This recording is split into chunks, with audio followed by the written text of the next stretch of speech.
Seorang lelaki tua terbaring lemah di atas pembaringan. Tubuhnya kurus, wajahnya pucat. Orang-orang membawanya ke tabib terbaik di kota, berharap ada obat yang bisa menyembuhkan. Tabib itu memeriksa nadinya, mengamati detak jantungnya, lalu menggeleng pelan. Tidak ada penyakit pada tubuhnya, kata sang tabib. Coba tanyakan pada dia sendiri, barangkali hatinya yang sedang terluka. Orang-orang pun mendekat, bertanya dengan lembut. Wahai Hazim bin Walid, apa yang kau rasakan? Dan dengan mata yang berkaca, ia menjawab. Aku tidak sakit, aku hanya takut kepada Allah, takut dengan dosa-dosaku, takut kehilangan imanku. Kisah ini bukan dongeng. Ini adalah jejak nyata orang-orang yang hidup dengan hati yang benar-benar sadar. Sadar bahwa dunia hanyalah persinggahan. Sadar bahwa kalimat la ilaha illallah bukan sekadar lafaz, tapi harga mati bagi keselamatan akhirat. Assalamualaikum warahmatullahi wabarakatuh. Sahabat semua, semoga kita selalu dalam lindungan dan kasih sayang Allah. Selamat datang di kisah penuh hikmah. Kisah nyata dari generasi terbaik umat ini. Mari duduk sejenak, tenangkan hati, dan biarkan kalimat demi kalimat ini menggetarkan kembali nurani yang mungkin telah tertidur. Di suatu malam yang tenang, langit begitu hening. Bintang-bintang seolah mendengar rahasia para nabi yang tertulis dalam lembar-lembar wahyu terdahulu. Di antara lembaran itu, Wahab bin Munabbih, seorang tabi'in yang zuhud dan alim, membuka kembali Zabur, kitab suci yang pernah diwahyukan kepada Nabi Daud, alaihi salam. Ia berkata, aku membaca 30 bait di akhir kitab Zabur, dan hatiku bergetar. Di sana tertulis sebuah kalimat yang mengguncang jiwa. Wahai Daud, tahukah kamu siapa di antara orang-orang beriman yang paling aku cintai hingga aku panjangkan usianya? Nabi Daud terdiam. Dengan rendah hati ia menjawab, tidak, wahai Rabbku, aku tidak tahu. Lalu Allah, yang maha mengetahui isi hati, berfirman, yaitu orang mukmin yang ketika menyebut namaku, mengucapkan la ilaha illallah, maka kulitnya mengkerut dan tulangnya bergetar karena takut dan harap kepadaku. Ketika dia menyebut namaku seperti itu, aku tidak rela melihatnya mati. Sebagaimana seorang ayah tidak rela kehilangan anak yang ia cintai.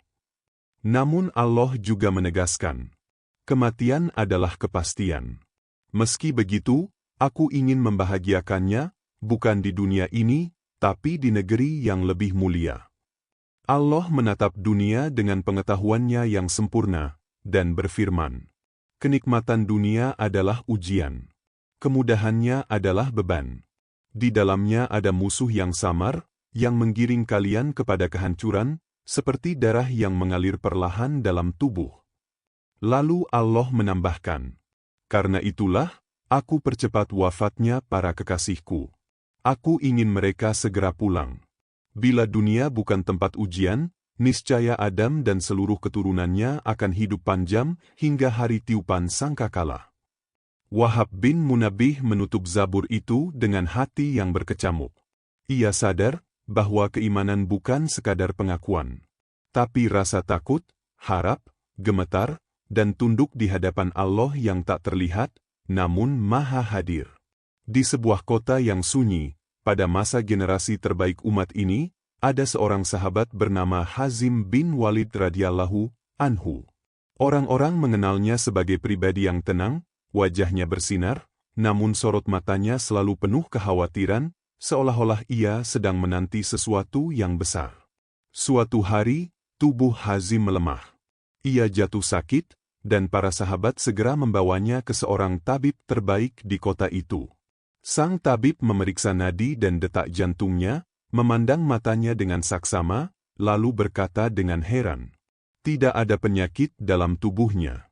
Secara jasmani, ia sehat. Tapi tanyakanlah langsung kepadanya, karena hanya ia sendiri yang tahu apa yang sebenarnya sedang ia rasakan.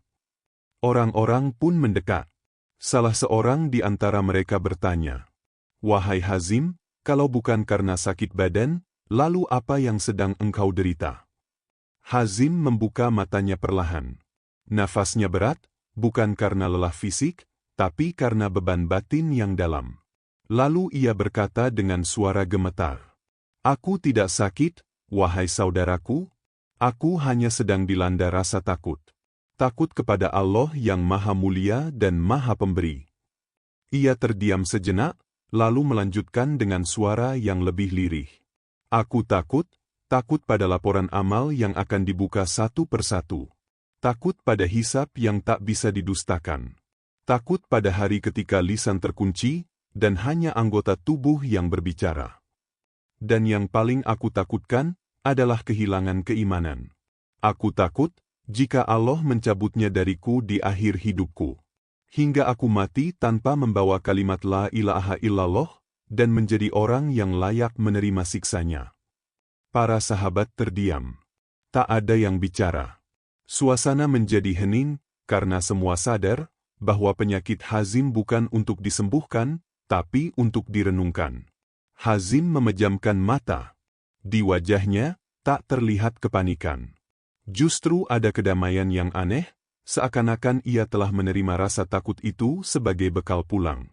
Lalu ia berbisik, "Beruntunglah orang yang meninggalkan dunia ini dengan membawa keimanan, karena tempat kembalinya hanyalah satu, surga." Di sebuah majelis yang penuh cahaya, para sahabat duduk mengelilingi Rasulullah Shallallahu Alaihi Wasallam. Wajah-wajah mereka haus akan ilmu. Hati mereka rindu pada nasihat yang menggetarkan jiwa. Tiba-tiba, Rasulullah menatap mereka satu persatu, lalu bersabda dengan suara yang tenang namun penuh kekuatan. "Barang siapa yang mengucapkan la ilaha illallah, dan ia memanjangkan bacaannya, maka akan dihapuskan darinya 4.000 dosa besar." Para sahabat terpana. 4.000 dosa besar, hanya dengan satu kalimat? Kalimat itu bukan sembarang kalimat. Ia adalah inti dari seluruh risalah para nabi. Kalimat tauhid, pengakuan tunggal bahwa tidak ada sesembahan yang benar selain Allah. Namun Rasulullah tidak hanya menyebut, mengucapkan. Beliau berkata, memanjangkan bacaannya. Seolah ingin mengajarkan kepada kita, bahwa ini bukan sekadar lafaz di lisan, tapi zikir yang lahir dari hati. Kalimat itu bukan diucapkan terburu-buru, tapi dengan penuh penghayatan. Perlahan. Khusyuk. Setiap hurufnya menyelinap ke tulang, menembus lapisan dosa yang menumpuk bertahun-tahun. La ilaha illallah. Kalimat yang mampu membuat tubuh menggigil dan air mata jatuh tanpa sebab yang jelas, kecuali karena rindu dan takut kepada Allah. Kalimat yang pernah diucapkan oleh seorang budak hitam yang disiksa, tapi tetap teguh mengatakan, "Aha, aha." Kalimat yang akan menjadi pembeda antara surga dan neraka. Dan hari itu, di bawah langit Madinah, para sahabat pulang membawa satu bekal berharga. Mereka tahu, bahwa seberat apapun dosa, kalimat tauhid yang tulus dapat menghancurkannya. Asal keluar dari hati yang jujur dan penuh harap. Di antara kita hari ini, masih adakah yang mengucapkannya dengan sungguh-sungguh? Ataukah lidah ini hanya bergerak, tapi hati tak mengenal siapa Tuhannya? Dalam firman-Nya kepada Nabi Daud, alaihi salam, Allah mengungkapkan sesuatu yang membuat hati orang-orang beriman merenung dalam. "Aku ingin membahagiakan hambaku bukan di desa ini, bukan di dunia ini, tapi di negeri yang lebih mulia." Allah menyebut dunia sebagai desa. Sebuah tempat persinggahan, bukan tujuan akhir. Dunia hanyalah bayangan. Tak nyata.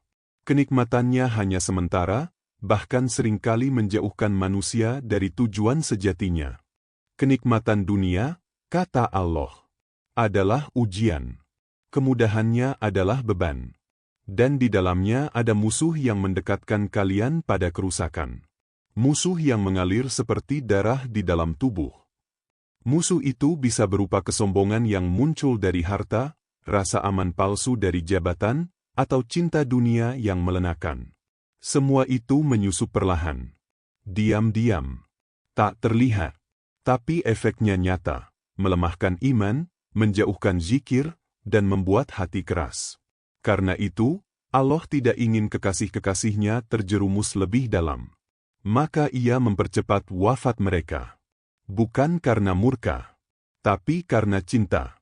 Aku percepat para kekasihku pulang kepadaku, kata Allah, sebelum dunia mencemari hati mereka. Betapa indahnya sudut pandang ini. Apa yang terlihat sebagai kematian dini di mata manusia, justru adalah perlindungan ilahi bagi orang-orang yang dicintainya. Andai dunia bukan ujian, bukan tempat yang menipu, Allah berkata, niscaya Adam dan keturunannya akan aku panjangkan umurnya, sampai sangkakala ditiup. Namun, dunia tetaplah dunia. Dan Allah, dengan kasih-Nya yang luas, justru memilih mengakhiri perjalanan para kekasihnya lebih cepat, agar mereka segera tiba di negeri yang dijanjikan. Maka, jika engkau melihat seorang yang beriman meninggal di usia muda, jangan buru-buru bersedih. Mungkin, itu adalah bentuk kasih sayang dari Rabb yang lebih tahu isi hati setiap hamba. Kalau kisah ini menyentuh hatimu, jangan lupa tekan like, subscribe, dan aktifkan loncengnya agar kamu nggak ketinggalan kisah penuh hikmah selanjutnya. Bagikan video ini ke teman-temanmu, siapa tahu, dari tanganmu, hidayah itu datang untuk orang lain. Sampai jumpa di kisah berikutnya. Wassalamualaikum warahmatullahi wabarakatuh.